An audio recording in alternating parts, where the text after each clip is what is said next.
From wars in the past, wars in the present, and even wars in the far-flung future, Call of Duty has been there. But the Juggernaut franchise first made its mark with one of the biggest events of the 20th century, World War II, an era it has revisited multiple times over the years since, including its latest entry, Call of Duty Vanguard. Let's look back at the history of the World War II Call of Duty games. 1998's Saving Private Ryan was huge, and its success popularized the World War II setting in games, birthing huge franchises like Battlefield and Medal of Honor in the early noughties.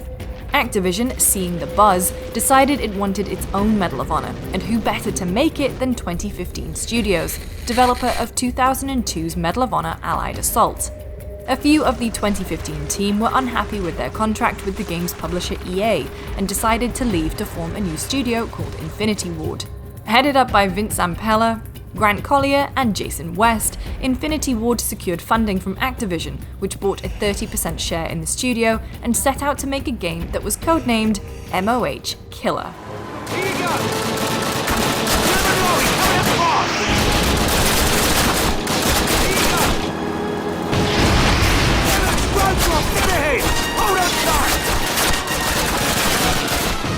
Despite the name though, the Infinity Ward team didn't just want to make a Medal of Honor clone where the protagonist was some sort of super soldier who the fate of the war depended on. In its earliest incarnation, Call of Duty followed a James Bond type spy character who was given a super secret mission to take down the Nazi regime. The team ultimately decided to have 3 playable characters, so this idea was dropped. The story was split into 3 campaigns, British, American, and Soviet, allowing players to experience some of World War II's most infamous battles like the Battle of Stalingrad from different perspectives.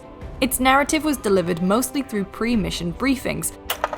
The invasion of Europe will take place across 5 main beaches along the Normandy coast of France, and was overall relatively sparse in terms of meaningful characters and plot points outside of the battles. Your characters don't even speak. But the game did feature some top-tier voice talent like Jason Statham. We'll head east, destroying any targets of opportunity. Then we'll meet up with the rest of the squad as planned. As well as introduce fan-favorite character Captain Price. We can use it to hold the bridge until our relief shows up. Infinity Ward really wanted to deliver on the fact that wars were won by soldiers working together, and not by one-man armies. One way in which they did this was by not having a sprint, making each approach a slow, intense affair. Call of Duty was all about brotherhood and working together with your squad. The dev team was made up of history buffs, and they drew upon their own knowledge and undertook vast amounts of research to ensure that the weapons, vehicles, and artillery were accurate to the time period, even going so far as to record weapons firing and reloading in real life to use in the game. To increase immersion, if a grenade or explosion went off near you, your character would experience shell shock, where the audio would be muffled and your vision blurred. The attention to detail steered Infinity Ward well. Call of Duty launched on PC in October 2003 to critical acclaim. GameSpot awarded it a 9 out of 10, with reviewer Greg Kasavin saying that it pulls together many of the best aspects of other, similar games, and also includes all sorts of little wishlist items that may have crossed your mind while playing those other games. The result seems, above all, very well designed. It received much praise for its multiplayer, particularly the inclusion of the kill cam, which upon death allowed you to see the POV of the player who killed you. Shortly after Call of Duty launched, Activision bought the remaining 70% of Infinity Ward, and the team set to work on the sequel.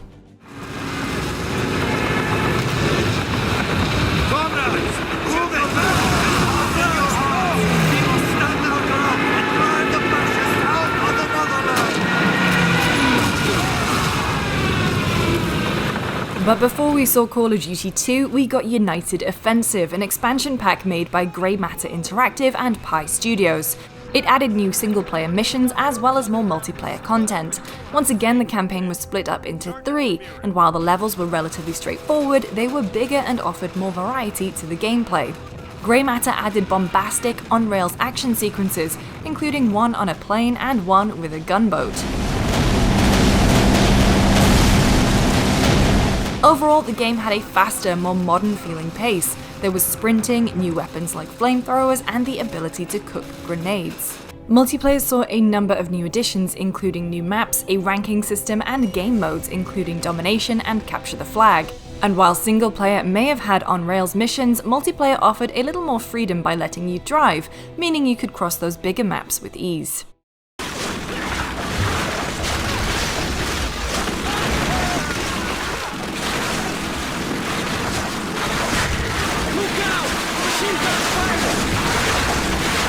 And while we waited for a fully fledged sequel, Call of Duty made its first appearance on console, with Finest Hour releasing on PS2, GameCube, and the original Xbox. It was based on the original game, once again featuring a campaign from 3 different POVs.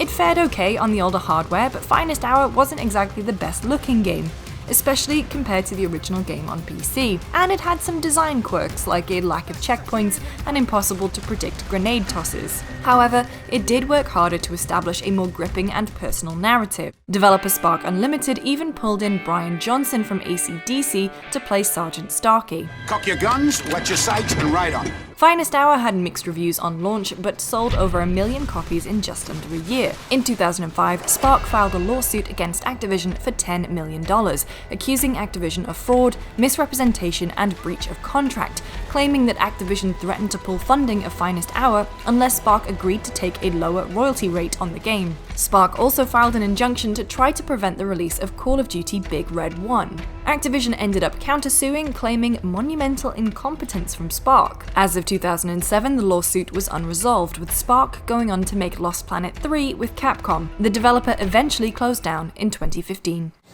Move fast, get topside, and get the job done!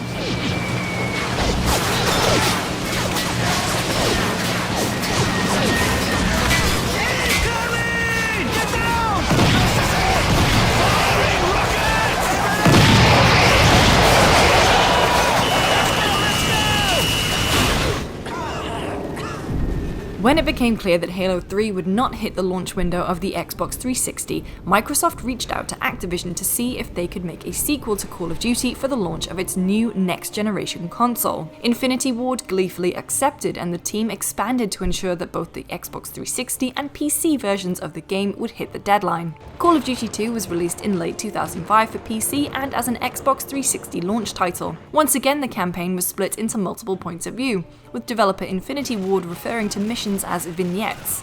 Instead of a linear approach, players were given the chance to play through the war chronologically, or by following each of the 4 playable characters through their vignettes. Infinity Ward began work on CoD 2 shortly after the first game shipped, and for the sequel they went all out, taking what worked in the original and making it bigger and better. There were more levels, and it used a new, more powerful game engine to make them bigger and more detailed. This was actually a huge risk, as during development the team wasn't exactly 100% sure on what the 360 would be capable of, so their game maxed out the theoretical specs that they'd been given. It paid off, as some effects like smoke made the game look incredible upon launch, showing that the next generation had truly arrived.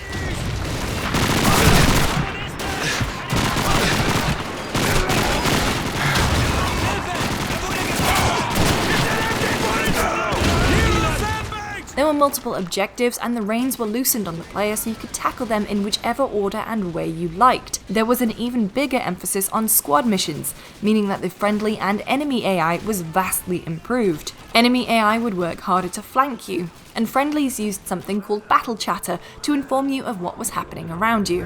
Tanks up above! Get down!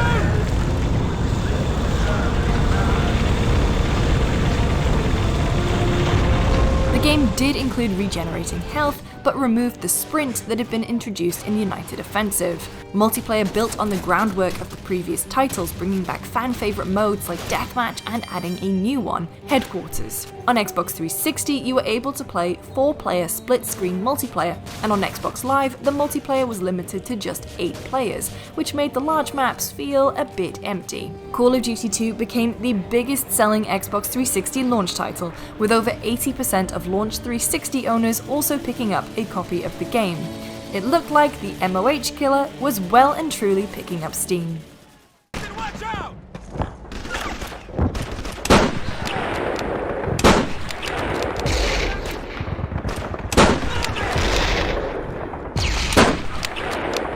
If If you hadn't quite upgraded to a next-gen 360 in 2005 but still wanted to play the latest CoD, you could get Call of Duty 2 Big Red 1 for the original Xbox, GameCube, and PlayStation 2. Co-developed by Grey Matter Interactive and Treyarch, its campaign chronicled the adventures of the US Army's 1st Infantry Division through the eyes of a rookie private as they battle around the world during the war. Its story was delivered mostly in-game, which meant that Big Red 1 felt more quickly paced, and it offered a variety of missions that weren't just go here, shoot those enemies, press forward. It got middling reviews, but received praise for its variety of missions and its voice cast, which features Mark Hamill, who coincidentally was in a film called The Big Red 1. By August of 1944, following their success over the merciless German defenders on Omaha Beach, And a number of actors from Band of Brothers, including Bull, Okay, let's set up a perimeter ASAP. Skip, and Guarnere. Keep looking at me, okay? You're gonna be fine. Stay with me.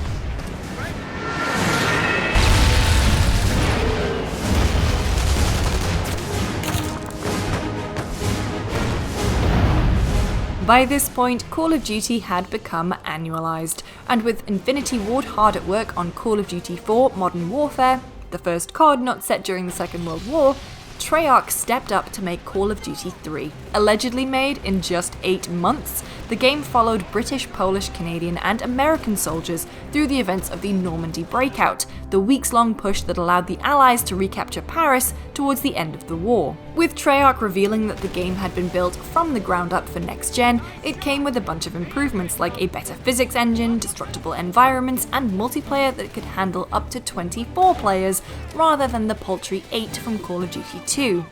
It was more cinematic, featuring close combat sequences and quick-time events to struggle free from the grasp of enemy soldiers. It looked and sounded great, especially when connected to a surround sound system. Our reviewer at the time even said it was some of the best sound work in any game to date.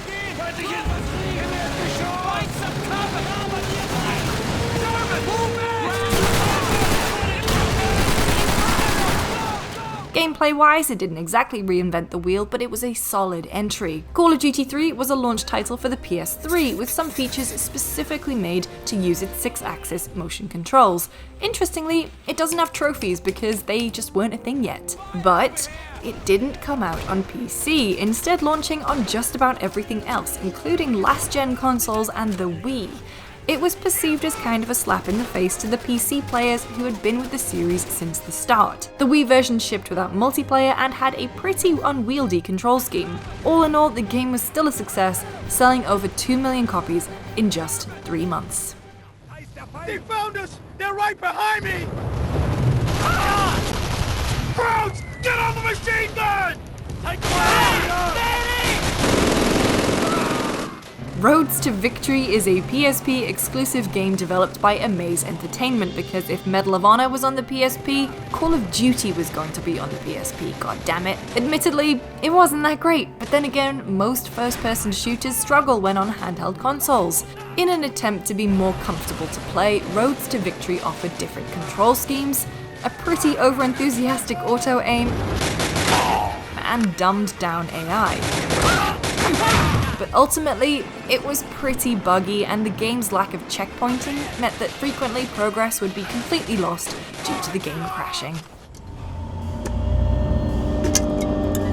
Grab a rifle. We're gonna tear this place apart. Roebuck, signal the strike team. Technically the first game in the Black Ops continuity, World at War returned players to World War II after a year off, with an all-star cast featuring Kiefer Sutherland, Miller, you're okay. Thank God. and Gary Oldman, who would go on to reprise his role in 2010's Black Ops. The heart of this army can never be broken. Its campaign was split between the Americans at the Pacific Theater and the Soviets on the Eastern Front. New to the series was the ability to play the campaign with friends, with each having the same objective and even compete for high scores. CoD multiplayer was revolutionized with Modern Warfare, and in World at War it well and truly found its groove, with experience points, perks, and kill streaks rewarding players at every turn and making for a truly intoxicating experience. But World at War's biggest contribution to the CoD formula was the introduction of zombies, a co-op wave-based survival mode that sees players repelling waves of Nazi zombies. It was unlocked after completing the main campaign. Zombies was made late in the development schedule. Some developers were toying around with the idea and implemented it in the game. The team realized they were onto something. It was addictive and a really fun release from the heavy themes of the campaign. In its initial form, it was pretty bare bones, but in later games there was lore, Easter eggs, and puzzles, eventually becoming its own full standalone mode. Call of Duty World at War Final Fronts was released for PlayStation 2, developed by British Team Rebellion. Unfortunately, it was hamstrung by power limitations on the old console and suffered from poor AI and outdated graphics. And then, we had a break from World War II in CoD for almost a decade. The franchise at this point was still annualized, and in the meantime, we cracked the numbers, Mason, paid our respects, and had a cool dog pal. But over time, the actual gameplay of CoD got weirder and floatier. It was a far cry from the no one-man armies ethos that Infinity Ward held strong to. In Advanced Warfare, you could even wall run. In 2017, it was time for a change, and we got our boots on the ground in Call of Duty World War II. Incoming! Move your ass! Daniel, let's move! Just back! Right behind you!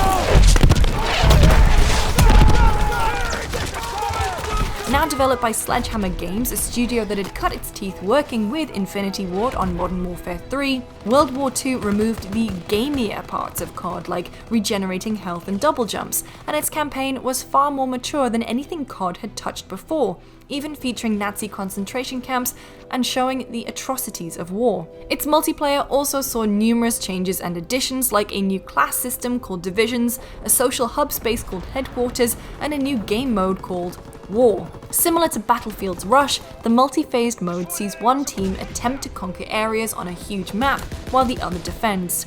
Zombies was also included. In the 10-year gap since the previous World War II based Call of Duty, the franchise had become the juggernaut we think of it as today. World War II earned $1 billion in just under 2 months, and on its launch weekend, doubled the amount of money made by the previous entry, Infinite Warfare, in the same time span. It was clear that players had missed the World War II setting. Something's not right. Oh my god! Holy shit! Goddamn Zeros out of nowhere! They're on our torpedo bombers. Fighters aren't here yet. S-17, get on those bandits. Which brings us to Call of Duty Vanguard. Once again helmed by Sledgehammer, its storyline follows 4 soldiers as they come together to form what later became known as a Special Forces team. Each member of the squad brings their own unique skills, and you get to play out their backstories before the 4 all come together to take out a Nazi train convoy. It hits something of a middle ground between boots-on-the-ground realism and the one-man army feel of some of the more modern CoDs. Our reviewer Phil Hornshaw called it Call of Duty's take on something like the Expendables. On top of its multiplayer mode, Vanguard has also made changes to the immensely popular Battle Royale mode Warzone, adding new weapons as well as a new map called Caldera. So there you have it, the history of the World War II CoD games. If you liked this video, make sure to give it a thumbs up and subscribe, and let us know if you want us to do a history of the other CoD games too. Thanks so much for watching.